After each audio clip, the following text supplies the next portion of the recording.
जाते जाते फंक्शंस किए थे लेकिन कंप्लीट नहीं किए थे, हम पहुंचे थे गालबन यहाँ तक। ठीक है, हाँ ये आखिरी चीज हमने की थी, composition of functions F of G और जी ऑफ एफ है, ये मुझे याद है कि हमने किया था। और नॉर्मली ये होता है कि एफ ऑफ जी और जी ओ एफ बराबर नहीं होता था। ठीक है, हमने बहुत ज्यादा काम किया था पिछली दफा, हमने फंक्शंस प्लस माइनस उसका अरिथमेटिक करना। मैं एक एक रिवाइज करवा दूं, एक कर लो रिवाइज, एक एग्जांपल सिर्फ, तो ना फिर आगे। तो ये सिर्फ आपकी रिवीजन के लिए है कि ये जरा एग्जांपल कर लो। तो F of x is equal to 2x square plus 1 और G of x is equal to 1 minus X. ठीक हो गया। जो क्वेश्चन मैं आपसे पूछ रहा हूँ वो ये है कि फाइंड, सबसे पहले निकालो एफ ऑफ -2x, फिर निकालो f of g of x, और आखिरी निकालो 2f माइनस जी ऑफ 1।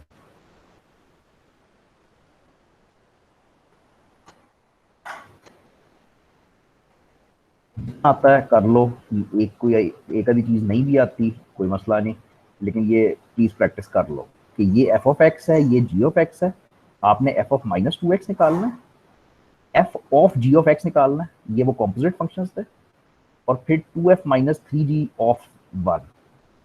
ठीक है, 2 मिनट लो, 2-4 मिनट जरा ट्राई करो।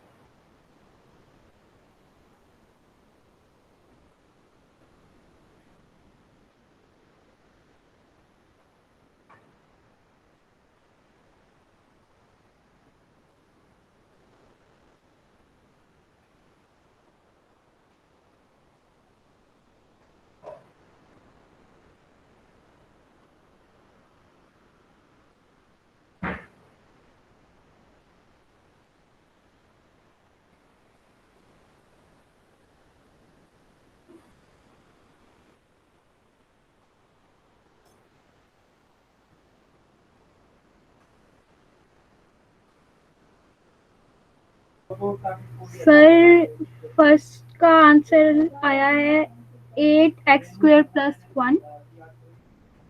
करना क्या है, एक्स की जगह पे -2x रखना है।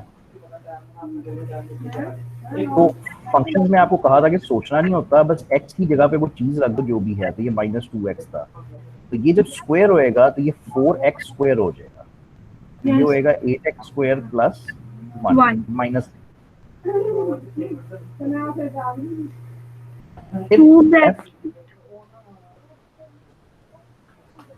सॉरी क्या कह रहे, 2(1 - x²+1)। हाँ जी बिल्कुल ऐसे ही है, लेकिन मैं इसको आहिस्ता आहिस्ता करूंगा। तो ये था f of g of x. तो हमने कॉम्पोजिट फंक्शंस पढ़े थे, तो इसका मतलब ये था कि f of g of x होता था। और आप अंदर से बाहर की तरफ सॉल्व करते हो तो आप कहोगे जी ऑफ एक्स की वैल्यू क्या है, वो है 1 माइनस एक्स। तो इसको अब इक्वल करोगे, तो जिस तरह पिछली दफा को कहा था कि एफ ऑफ खान सोचा करो कि एफ ऑफ खान क्या है, तो वो कैसे निकलेगा कि एक्स की जगह पे खान रख देते हो, तो ये हो जाएगा 2 × 1 माइनस एक्स का स्क्वायर प्लस 1।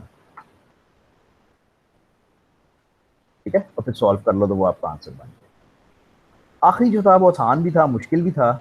वो इस तरह से करना था कि आपने इसको पहले खोलना है, यानी आप कहोगे ये है 2 of F of 1 minus 3g of 1, और फिर अब फाइंड करना है। अब एफ ऑफ 1 की क्या वैल्यू है, अब यहाँ पे 1 रखो, 2 + 1 क्या हो गया 3, यस सर, माइनस यहाँ पे 0 आ जाएगा। जी ऑफ 1 0 आ जाएगा बिल्कुल, तो वो हो गया 6। 6। यहां तक हम पहुंचे थे पिछली दफा। ठीक है, ये मैंने सिर्फ इसलिए करवाया है कि आपको जरा याद आ जाए बस, और कोई वो नहीं है। यहां तक हम पहुंचे थे, ग्राफ्स पे हम थे, ग्राफ्स पे हम रुके थे। तो ग्राफ्स अगेन इतने इंपॉर्टेंट नहीं होते क्योंकि उन्होंने पेपर में तो आना नहीं होता, लेकिन बहरहाल करने तो हैं। थोड़ा तेजी से करूंगा। अगर मैं आपसे कहूं कि स्केच करो f of x is equal to x plus two, अगर मैं आपसे कहूं कि स्केच करो इस फंक्शन को, तो बेसिकली आप जब जब फंक्शन को स्केच करना होता है ना, तो बेसिकली मतलब तुम कैसे कहूं मैं इसको, consider f of x is equal to y is equal to x plus two. यानी देखो, तुमने शुरू में किताब के शुरू में तुमने ये ग्राफ बनाने सीखे हैं ना, कि y is equal to x plus two के ग्राफ कैसे बनता है। ये वही है, बस सिर्फ ये है कि तुमने एफ ऑफ एक्स की जगह पे वाई लिख दिया। जब भी फंक्शन का ग्राफ बनाना हो ना, एफ ऑफ एक्स की जगह पे वाई लिख दिया करो और ग्राफ बना लिया करो। अब अगर मैं तुमसे पूछूं कि y equal to x plus two का ग्राफ क्या होता है, हर चीज भूल जाओ, बस मुझे ये बताओ कि y is equal to x plus two का ग्राफ क्या होता है, तो बता सकते हो? सर जी एक्स की जगह वैल्यूज कंसीडर करेंगे और फिर ग्राफ बनाएंगे। हाँ वो तो ठीक है, लेकिन दिस इज स्ट्रेट लाइन। ये y is equal to m x plus b है। शक्ल जो है वो y is equal to m x plus b है ना, वो बात तुम्हारी बिल्कुल ठीक है कि x की जगह पे पॉइंट्स कंसिडर करेंगे और y के हम ले लेंगे, जिस तरह आप पहले करते थे। तो x को जब जीरो रखोगे तो y क्या आएगा, और x को जब वन रखोगे तो y क्या आएगा। जब जीरो रखते हो तो y आता है टू, और जब वन रखते हो तो y आता है 3। 3। लेकिन ये बात की बात है, पहली बात ये है कि आप इसको देख के पहचान जाते हो कि यार ये एक स्ट्रेट लाइन है, ठीक है, और फिर आप उसको ड्रॉ कर देते हो।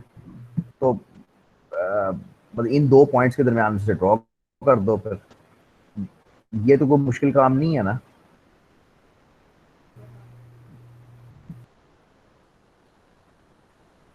मतलब मुश्किल सेंस की ये तो हमने पहले किया हुआ है ना, कि इस तरह से स्केच कैसे करते हो। इसी यस तरह से सर अगर मैं जी। तुमसे इसी तरह से अगर मैं तुमसे पूछ लूं कि स्केच करो वाई इज इक्वल टू, नहीं sorry, f of x is equal to x squared plus one,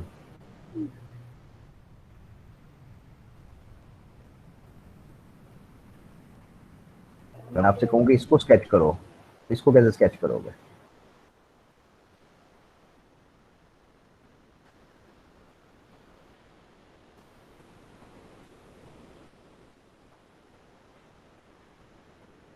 तो again this will be y is equal to x squared plus one. अब इसके दो रास्ते हैं। इसका जो इंटेलिजेंट तरीका है वो ये है कि आप इसको सोचो कि ये पैराबोला है, इसको पहचानो कि ये पैराबोला है, और फिर पैराबोला का तरीका फॉलो करो। पैराबोला का तरीका पांचवें लेक्चर में था, उसमें था कि वर्टेक्स निकालते थे, इंटरसेप्ट निकालते थे, कर्वेचर निकालते थे और फिर उसको ड्रॉ करते थे। ये इसका इंटेलिजेंट तरीका था, ठीक है, यानी यूज पैराबोला फ्रॉम लेक्चर 5। और इसका मठा तरीका ये है कि make table of values, x y की वैल्यूज ले लो और उसको ड्रॉ कर दो। लेकिन बहरहाल ये इस तरह के जो काम है वो हम पहले काफी कर चुके हैं। अब स्केचिंग में जो नया काम है हम वो बेसिकली करेंगे बस। आ, वो क्या है, वो कुछ इस तरह का है। हेलो भाई साहब।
अच्छा जी, तो जो अब नया काम है वो कुछ ऐसा है, कि स्केच द ग्राफ ऑफ ये। तो ये काम हमने नहीं पहले किया हुआ, इसको इस तरह के फंक्शंस को कहते हैं पीस वाइज फंक्शंस। ये जो पीसेस में डिफाइंड होते हैं ना, ये जो दो दो हिस्सों में डिफाइंड है, इनको these are called piecewise functions. और पीस वाइज इसीलिए कहते हैं कि ये डिफरेंट पीसेस में डिफाइंड होते हैं, दो अलग अलग पीसेस में। अच्छा, अब इसका ग्राफ करने के लिए ये दो मुख्तलिफ ग्राफ्स हैं,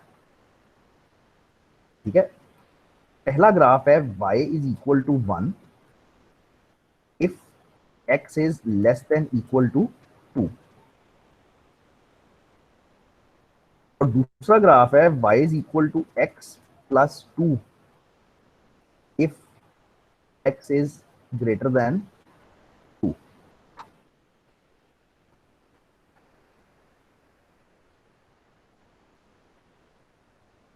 भाई पहली दफा कर रहे हो, जरा साथ साथ रहना। तो क्योंकि ये एक ग्राफ तो है नहीं, ये दो फंक्शन, ये पीस वाइज फंक्शन हमेशा डिफाइंड ही दो हिस्सों में होते हैं, दो में, तीन में, चार हिस्सों में भी होते हैं।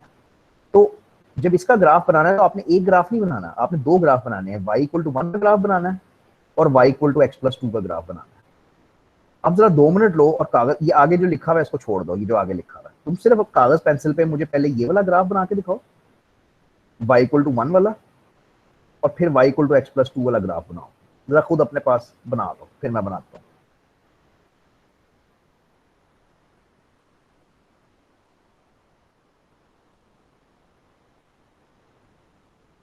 हाँ जी, y इक्वल टू 1 बन गया।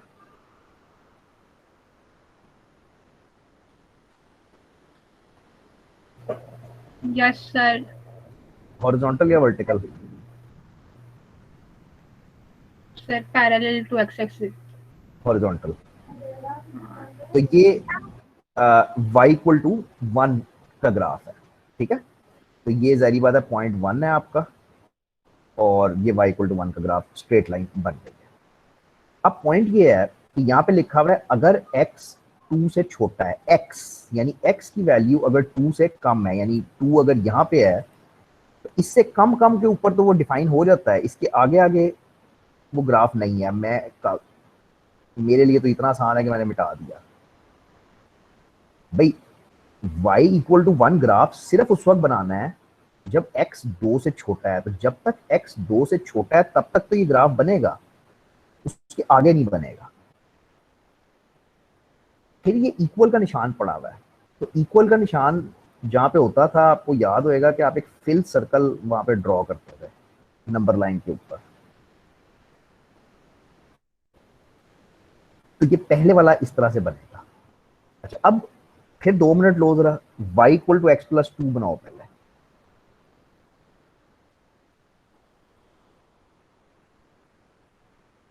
y equal to x plus 2।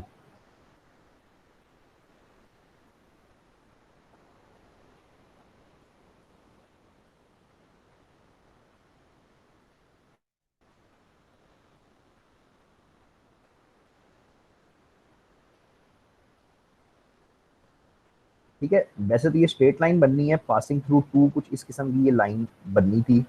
मेरी तस्वीर अजीब सी हो जाएगी, लेकिन वाले कुछ इस किस्म की लाइन बननी थी। लेकिन जाहिर बात है क्योंकि ये सिर्फ 2 से ऊपर डिफाइंड है, सिर्फ 2 से ज्यादा जब बड़ी वैल्यूज हैं तब डिफाइंड है, तो ये कुछ यहाँ से शुरू होके कुछ ऐसे जाएगी, ठीक है। और 2 शामिल नहीं है, अगर 2 शामिल नहीं है तो आप यहाँ पे बनाओगे ओपन सर्कल, ठीक है। माठा सा बना है काफी, लेकिन बहरहाल है यही। मैं बुक में से दिखाता हूँ आपको बेहतर, हाँ ये बुक में से बेहतर होएगा। तो एक स्ट्रेट लाइन आएगी 2 तक, यानी जब x 2 है वहां तक स्ट्रेट लाइन आएगी, उसके बाद ये ऊपर हिस्सा आएगा। ये काम थोड़ा सा मुश्किल होता है, लेकिन मतलब करना है। अच्छा, बजाय इसके कि मैं पहले एक और कर लो, चलो एक और इसका एग्जांपल कर लो, फिर मैं आपको वो ट्रांसलेशन की तरफ लेके जाता हूँ, जो तो ज़रा मुश्किल काम है। ये एक ज़रा प्लीज़ खुद करने की कोशिश करना। मैं आपको भी बता रहा हूँ। तो F of x is equal to, ये होएगा -1 if x is greater than equal to 1। तो मुझे एक बार कंप्लीट करना था ना, मैंने पता नहीं क्या होएगा। 1 if x is greater than equal to 1 और 1 minus x if x is less than 1। बस ये दो पीसेस में, ठीक है। ये जरा बनाने की कोशिश करो कि इस फंक्शन का ग्राफ कैसे स्केच करोगे। ये चाहिए यार आपको, ये आगे लिमिट्स में भी काम आता है, कई जगहों पे काम आता है, ये करना पड़ेगा।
अच्छा जी, जब x ग्रेटर देन 1 है, पहले तो x ग्रेटर देन 1 यहां से होएगा ना कि जब 1 से बड़ा है, तो सिर्फ इस तरफ हमने रहना है कि जब 1 से बड़ा है।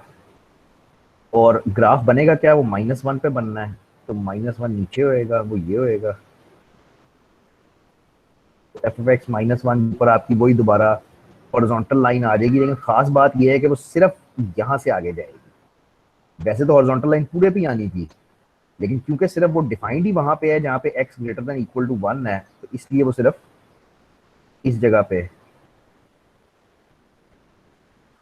आएगी।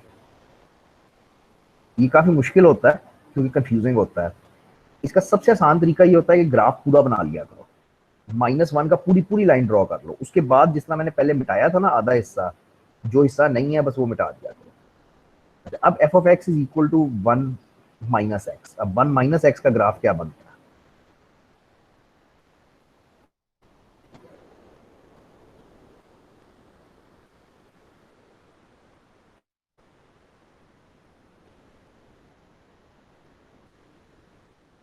तो ये नेगेटिव स्लोप के साथ 1 में से गुजरती हुई लाइन बनती है। इसका इंटरसेप्ट, एक्स इंटरसेप्ट भी 1 होता है, वाई इंटरसेप्ट भी 1 होता है। ये चीजें दिमाग में कर लो तो बड़ा फायदा होता है, टाइम बहुत बचता है। तो ये ऐसा ग्राफ बनता है, ठीक है। तो ये मेरा 1 माइनस एक्स का ग्राफ हो गया जब एक्स 1 से छोटा है, और ये -1 पे हो गया जब एक्स 1 से बड़ा है।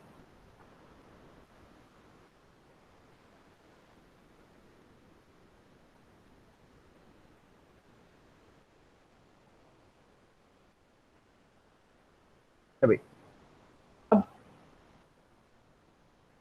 बात आगे जाती है, हम बनाते हैं, स्केच करते हैं, sketch F of X equal to absolute value of X. Sir ji, वो पिछले क्वेश्चन में ओपन होल नहीं बनना था?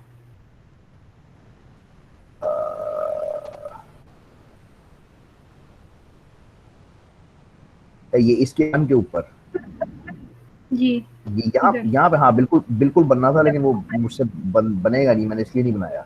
मतलब मेरी तस्वीर पे मैं बनाऊं कैसे, लेकिन हाँ बिल्कुल बनना है, डेफिनेटली बनना है, क्योंकि वो लेस देन 1 है।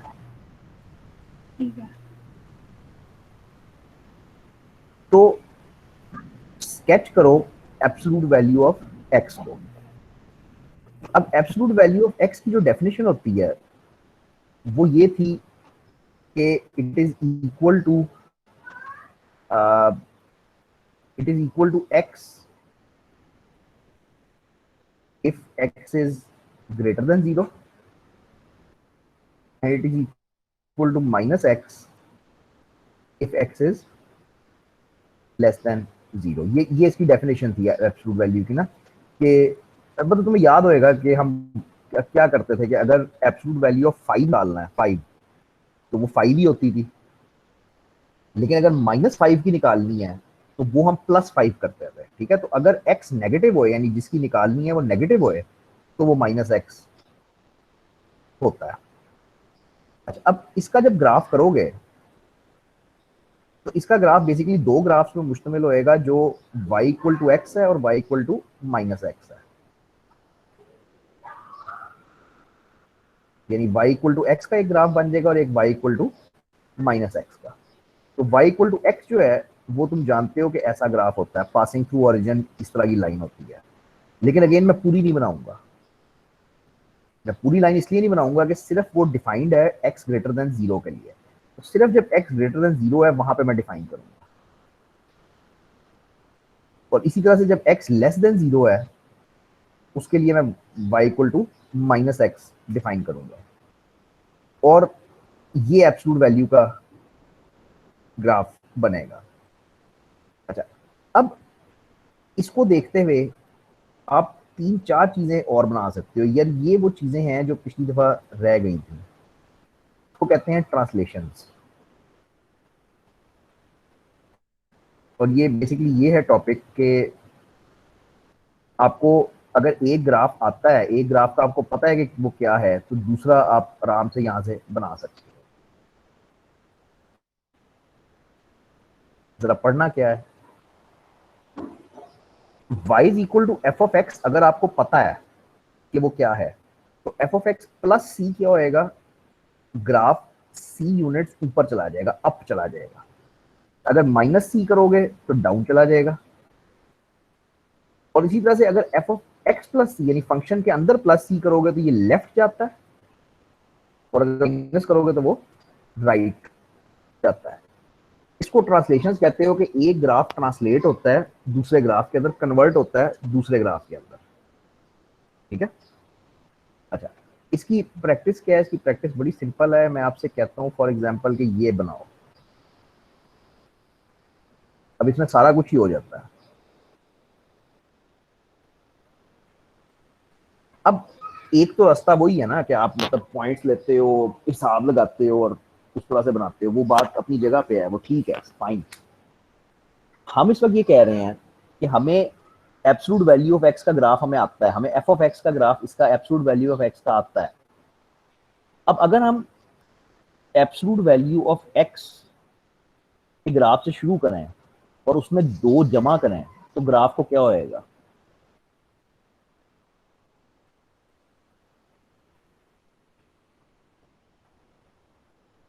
एब्सोल्यूट वैल्यू ऑफ एक्स का ग्राफ ये पड़ा हुआ है, लेफ्ट साइड पे भी बनाया है हमने। अगर हम उसमें 2 जमा करें तो हमारे ग्राफ की शक्ल को क्या होएगा?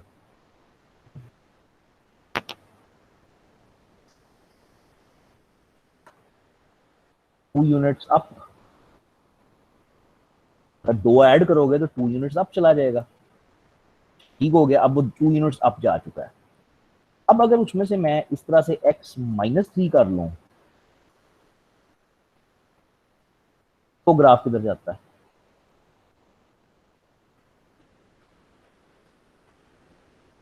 ये अब ये वाला केस होएगा -3 वाला, ये राइट साइड पे जाता है, तो अब ये 3 यूनिट्स राइट पे जाता है। अब जरा बात को समझना, ये काम ये है कि आपका ग्राफ तो यही है क्योंकि एफ ऑफ एक्स तो हमने यही लिया है, लेकिन अब ये जो ग्राफ है इसको मैं वो नहीं कर सकता, तो मुझे मिटाना ही पड़ेगा। जो मैं करना चाह रहा था वो नहीं कर सकता।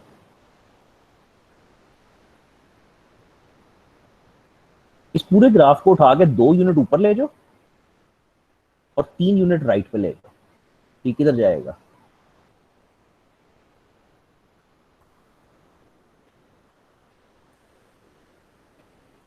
भाई इसको उठा के 2 यूनिट ऊपर लेके जाओगे ये यहाँ पे आ जाएगा, और फिर 3 यूनिट राइट पे लेके जाओगे तो तकरीबन यहाँ पे आ जाएगा। तो तकरीबन यहाँ से अब आपका ग्राफ शुरू होएगा और इस तरीके से बनेगा। वंस अगेन ये पॉइंट्स क्या हैं, ये पॉइंट 3 होएगा और ये पॉइंट 2 होएगा। ट्रांसलेशंस का ये फायदा है,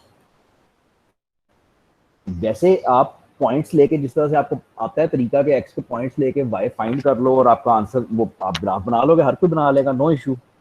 तो आ, लेकिन ट्रांसलेशन का ये फायदा है कि जरा काम तेज हो जाता है। आपको अगर एक ग्राफ पता है तो उसकी मदद से आप दूसरे को ट्रांसलेट बड़े आराम से कर सकते हो। दूसरी बात है ये एमसीक्यूज में बहुत ज्यादा आता है, बहुत ज्यादा आता है। ठीक है, एग्जाम्पल एक आधा और कर लें। एक्स स्क्वायर से शुरू, ये फिर पैराबोला आ गया। हाँ ये रिफ्लेक्शन है, ठीक है, ये भी खत्म कर। या रिफ्लेक्शन से बेहतर है कि आप सिमेट्री करो। हमारी सिमेट्री पहले रह भी गई थी,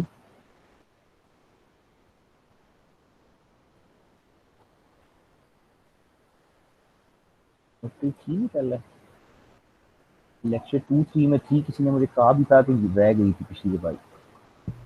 जी सर जी। वो करो ताकि वो कंप्लीट करें। हाँ ये तो सिमेट्री दो किस्म की होती है। सिमेट्री क्या होती है कि अगर तुम्हें ग्राफ का एक हिस्सा आता है तो तुम ग्राफ का दूसरा हिस्सा बना सकते हो। सिमेट्री ये होती है कि अगर तुम्हें ग्राफ का राइट साइड पे हिस्सा आता है तो उसको तुम रिफ्लेक्ट कर सकते हो, उसकी वही तस्वीर बना सकते हो लेफ्ट साइड के ऊपर। ठीक है, 3 किस्म की सिमेट्री होती है, वो तीनों ये हैं। तो ट्रांसलेशन के साथ साथ अगर आप सिमेट्री भी कर लो तो कंप्लीट हो जाती है कहानी।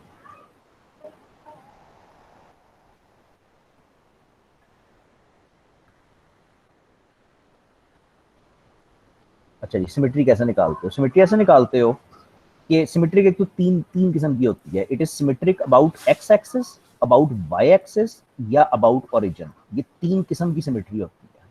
ठीक है, एक्स एक्सिस वाली इस तरह निकालते हो कि अगर तुम इक्वेशन के अंदर एक्स माइनस वाई रख दो, यानी एक्स वाई होता है ना, अगर तुम वाई की जगह पे माइनस वाई रख दो और इक्वेशन को कोई फर्क ना पड़े, वो सिमेट्रिक अबाउट एक्स एक्सिस होता है। सिमेट्रिक अबाउट एक्स एक्सिस का मतलब है कि जो ग्राफ ऊपर है वही नीचे होएगा, उसको आप कॉपी कर सकते हो directly. Symmetric about y axis का मतलब है कि जो राइट साइड पे है वही लेफ्ट पे आ जाएगा। तो इसमें लेकिन आप रिप्लेस करते हो माइनस एक्स वाई से, मतलब उसमें वाई की जगह पे माइनस वाई लिखते हो, इसमें एक्स की जगह पे माइनस एक्स लिखते हो, तो वो सिमेट्रिक अबाउट एक्स एक्सिस हो जाता है, सॉरी वाई एक्सिस, शीशे की तरह। और ओरिजिन वाला जरा टेढ़ा होता है, वो ये है कि इधर से रिफ्लेक्शन इस तरफ आ जाती है। इसको इस्तेमाल कैसे करते हैं? अगेन वैसे ये तो आपने तो एमसीक्यूज में ही करना है, ये आपको डायरेक्ट क्वेश्चन, बल्कि मैं एमसीक्यू की तरह इसी आपसे पूछता हूँ। मैं आपसे ये पूछता हूँ कि check symmetry of y is equal to x cube। X square करो, कुछ तो निकले ना। हाँ, एक्स स्क्वायर प्लस 1 कुछ तो निकले ना। तो मैं कहता हूँ आपसे कि एक्स स्क्वायर प्लस 1 की सिमेट्री चेक करो। वो आपने 3 तरह से सिमेट्री चेक करनी है। पहले आप एक्स एक्सिस पे चेक करते हो। एक्स एक्सिस पे चेक करने के लिए आपने क्या करना था, वाई की जगह पे माइनस वाई रखना था। तो वाई की जगह पे माइनस वाई रखो जरा, क्या आएगा, minus y is equal to x square plus 1। तो इक्वेशन सेम है या बदल गई? बदल गई ना, बिल्कुल। Equation is change, not symmetric. X axis पे सिमेट्रिक नहीं है। अच्छा, अब सिमेट्री चेक करो वाई एक्सिस पे। वाई एक्सिस पे चेक करने के लिए आपको क्या करना था कि एक्स की जगह पे माइनस एक्स रखना था, याद रहे, एक्स की जगह पे माइनस एक्स। तो अब ओरिजिनल इक्वेशन में एक्स की जगह पे माइनस एक्स रखो तो क्या आएगा, माइनस एक्स का स्क्वायर प्लस 1।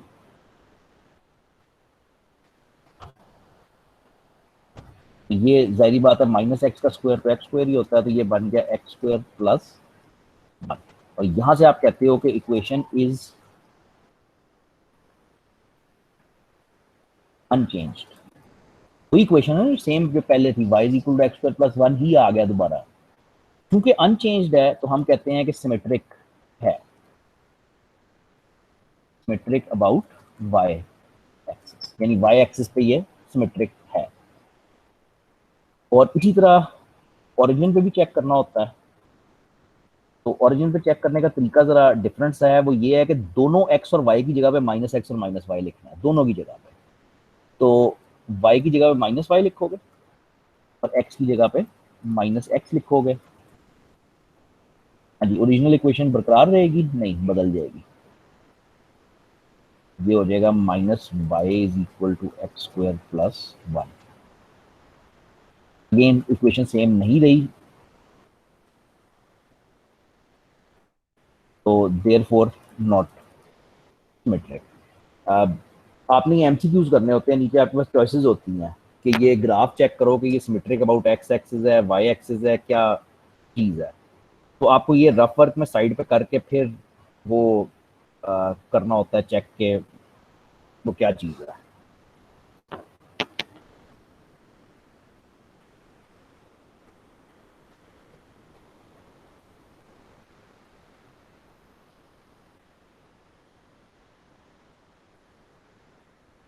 बस मैं लिमिट्स नहीं शुरू करूंगा आज, क्योंकि आज काफ़ी हो गई है आपके साथ। वो काफ़ी इसलिए हो गई है कि थोड़ा काम अब मुश्किल ही है ना आगे यार, अब काम ज़रा मुश्किल ही है, आसान तो नहीं है। रुकने तो मैं लगा हूँ, लेकिन लिमिट्स मैं नहीं शुरू कर सका आज, लिमिट्स मैं कल करूंगा, और अब मैं तेज ही हूँगा। यार सैटरडे की सुबह मिलो मुझे, कोई रास्ता नहीं, ठीक है। सैटरडे की सुबह 10 बजे मैं ग्रुप में भी लिख दूंगा, लेकिन वो जो क्लास मिस हुई है वो चाहिए हमको।